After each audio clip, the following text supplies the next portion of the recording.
Revelation chapter 18. Hi, I'm Lydia, and currently I'm trying to read, and by trying I mean succeeding, thank God. I am reading the entire Bible, chapter by chapter, day by day. I did start in James, so I will be circling around, but we're almost at the end of Revelation. And with that, let's read Revelation. I read this in French and Spanish, sorry. Let's read this, Revelation chapter 18. Lament over fallen Babylon. After this, I saw another angel coming down from heaven. He had great authority, and the earth was illuminated by his splendor. With a mighty voice he shouted, "Fallen, fallen is Babylon the Great. She has become a dwelling for demons, and a haunt for every impure spirit, a haunt for every unclean bird, a haunt for every unclean and detestable animal. For all the nations have drunk the maddening wine of her adulteries. The kings of the earth committed adultery with her, and the merchants of the earth grew rich from her excessive luxuries." Warning to escape Babylon's judgment. Then I heard another voice from heaven say, "Come out of her, my people, so that you will not share in her sins, so that you will not receive any of her plagues, for her sins are piled up to heaven, and God has remembered her crimes. Give back to her as she has given, pay her back double for what she has done, pour her a double portion from her own cup. Give her as much torment and grief as the glory and luxury she gave herself. In her heart she boasts, 'I sit enthroned as a queen. I am not a widow, I will never mourn.' Therefore in one day her plagues will overtake her, death, mourning, and famine. She will be consumed by fire, for mighty is the Lord God who judges her." Threefold woe over Babylon's fall.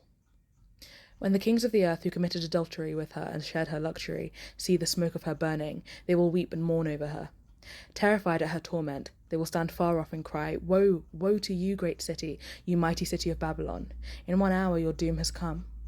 The merchants of the earth will weep and mourn over her because no one buys their cargoes anymore. Cargoes of gold, silver, precious stones and pearls, fine linen, purple silk, and scarlet cloth. Every sort of citron wood, and articles of every kind, made of ivory, costly wood, bronze, iron, and marble. Cargoes of cinnamon and spice, of incense, myrrh, and frankincense, of wine and olive oil, of fine flour and wheat, cattle and sheep, horses and carriages, and human beings sold as slaves. They will say, "The fruit you longed for is gone from you. All your luxury and splendor have vanished, never to be recovered." The merchants who sold these things and gained their wealth from her will stand far off, terrified at her torment. They will weep and mourn and cry out, "Woe, woe to you, great city, dressed in fine linen, purple and scarlet, and glittering with gold, precious stones and pearls. In 1 hour such great wealth has been brought to ruin."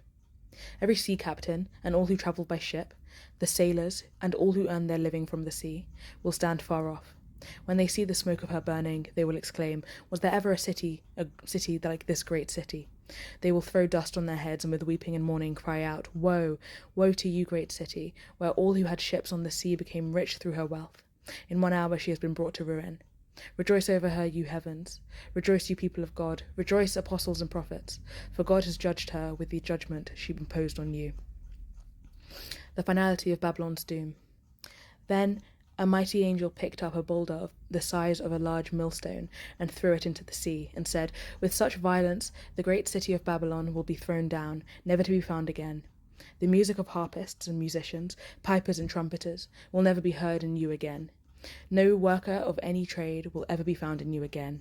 The sound of a millstone will never be heard in you again. The light of a lamp will never shine in you again. The voice of bridegroom and bride will never be heard in you again. Your merchants were the world's important people. By your magic spell, all the nations were led astray. In her was found the blood of prophets and of God's holy people, and all who have been slaughtered on the earth. Thank you so much for reading with me today, and for being here and joining this little community of Christians who try to read the Bible every single day. I pray that you guys have a good day, good night, good evening, good morning, whatever it is, and may God bless you abundantly today and tomorrow, just in case I don't post. Bye!